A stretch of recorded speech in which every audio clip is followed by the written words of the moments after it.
Hey everybody, welcome to the trailer. I'm Erin Gibson. And I'm Yasser Lester. We have a huge show for you, but first, we gotta talk about this X-Men MashUps giveaway we had last week. We asked you guys to submit your favorite X-Men mashups into our comment section, and we're giving away a limited edition Empire magazine, Days of Future Past, 25 alternate cover box set. And a limited edition X-Men iPad.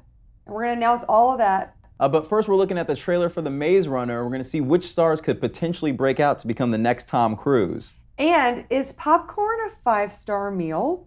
And is Captain America hanging up his shield for good? Hey, it's trailer time. Let's take a peek at the new trailer for The Maze Runner. We don't belong here. I think it's time we find out what we're really up against. Everything started changing the moment you showed up.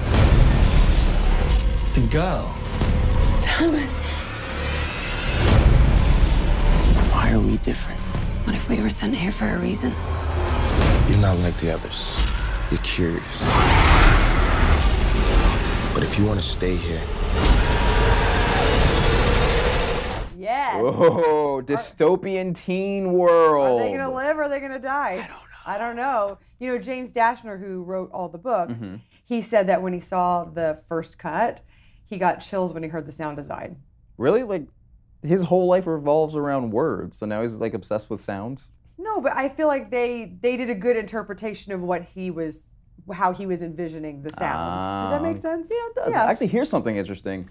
Blake Cooper, who plays Chuck in the film, got his audition off of Twitter. He found out about the movie. He tweeted at the director, Wes Bell, finding out or wanting more information on getting an audition, then gets cast in the movie after he auditioned. How crazy is that? That's so crazy. Like, I've tweeted at things before. I tweeted at Zippo and got a free lighter. That's like the culmination of my Twitter work. What'd you do with it? I hang out in front of auditions and I light the Zippo and try to look cool so I can get in one of these kinds of movies. That's how you try to get in your movie. Yeah, absolutely. Doesn't well, work. I mean, I don't blame you. This is like a modern day Outsiders, basically. I feel like this whole cast is going to blow up. Yeah. I don't know who the next Tom Cruise is going to be, but it really could be any of them. It could be Dylan, Kaya, or Will. Yeah, well, the movie doesn't hit theaters till fall, so we'll have to wait until then to find out. That's right. But spring is upon us. And yesterday, I had our chief concessions correspondent show me some great seasonal recipes. Let's take a look.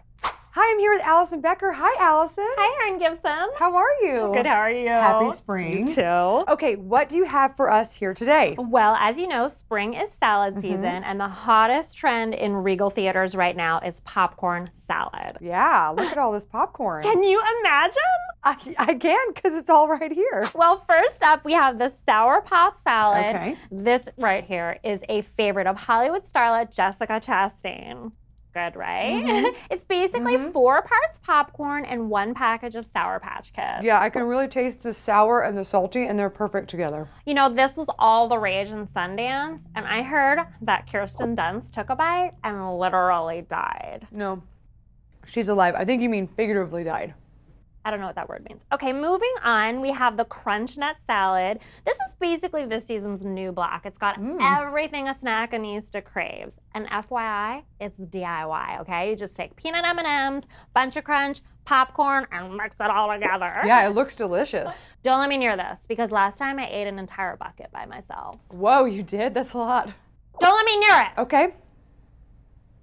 I was just noticing that the candy coating on the M&Ms kind of is giving the popcorn a little colorful tint. Good food eye, Erin Gibson. Thank you. Quvenzhané Wallace calls that flavor kisses. And in Tribeca, it's all anybody could talk about. Oh, okay. This looks amazing. Chocolate, popcorn. What is this? It is the best. It's called the Chewy Gooey Salad, okay? This was created by a food designer out of Brussels. It mixes the dark solitude of the chocolate with the sunny energy of the popcorn. It premiered in Berlin to a lot of controversy. It did? Peter Travers refused to review it. Well, it was because he reviews movies. Refused. Okay. It's a shame because it's really delicious. It is, and you can even bump it up a notch by putting on a little bit of salad dressing. Wow. Okay, just to be clear, that's butter. And here's a quick, pro food tip. If you just tilt the bottle on its side, gravity will do the rest. You just want to get a nice little sheen on there. Yeah. So with all these popcorn salads, would you wash it down with like a Coke? Absolutely a Coke. I mean, the sweetness cuts right through the saltiness. Oh, and the Hollywood buzz is that Colin Hanks puts a little bit of Sprite in his Coke and calls it a Coca-Cola. Okay, that sounds like a lie. We are running out of time, so let's get to this last one. Great idea, Erin Gibson. This is the double chocolate mint salad. Classy, sophisticated, 2007. Paris, I'm on the roof of the Eiffel Tower. There's no roof on the Eiffel Tower. It's the Avengers 2 pre-screening. I turn next to me, who's there? Audrey Hepburn. Nope. With a double chocolate mint salad. Yeah, she's deceased. She's an amazing woman. She is. Yeah. And she eats with both hands, all 5 fingers. Okay, cool, like a human being. Thank you so much for coming on today. I want to give you a present. This is a Regal Crown Club card. Wait, is this for real? Yeah, it's for real. Now that you're a member, you can earn points towards popcorn, Cokes, free tickets. This isn't just for the show, like I get to keep this? No, it's a gift.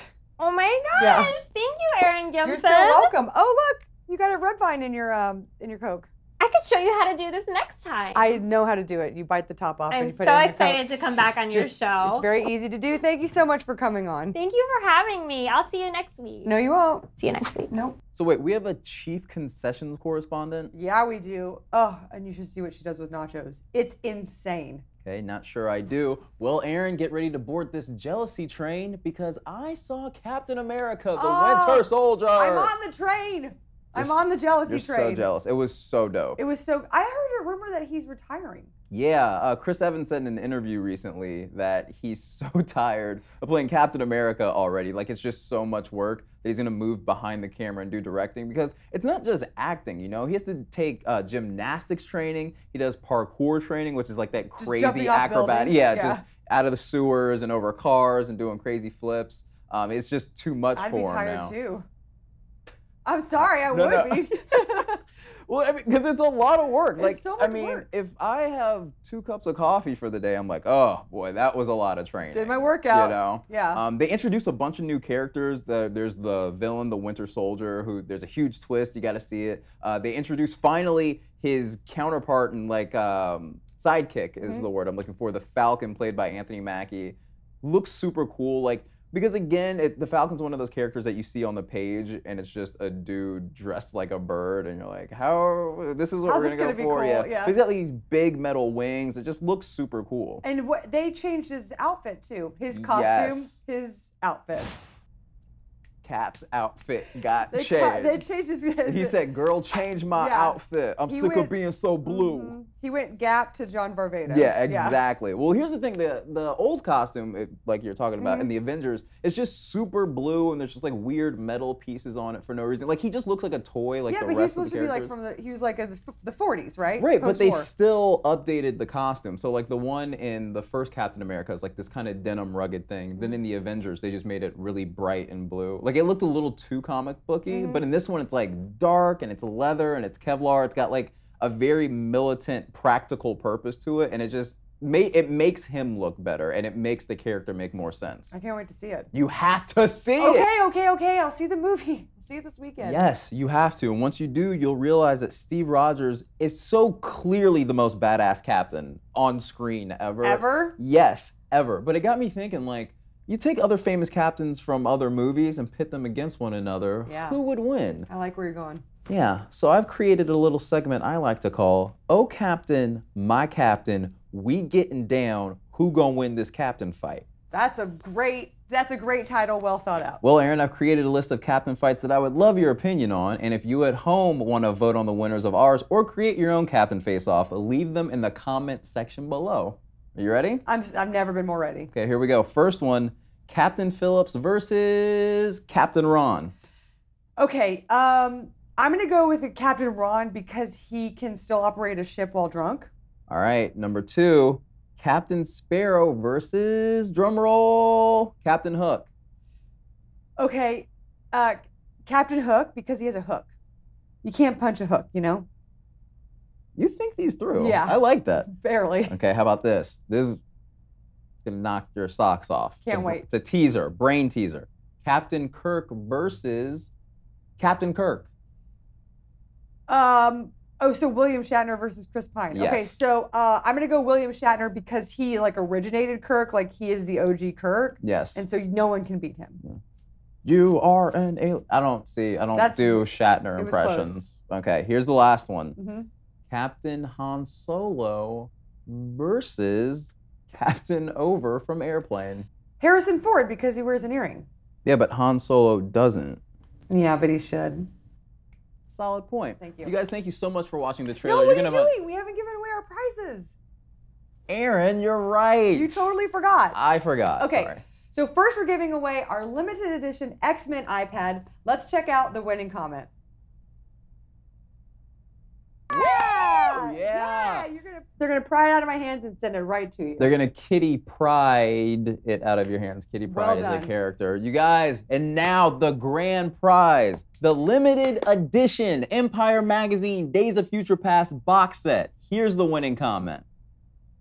Woo! Congratulations! Yeah, congratulations to you for not stealing all the stuff last week while I was here. Well, we do have a color copier, so I made my own magazines. Cool. Yeah, well, you guys are going to want to tune in next week. We have a huge Spider-Man announcement. For a sneak peek at the info, you can go to regmovies.com, but tune in next week for all the details. Yeah, we'll see you then. And don't forget to subscribe. Up top, down low, I'm Yasser Lester. I'm Aaron Gibson. Thank you so much for watching. Bye, iPad.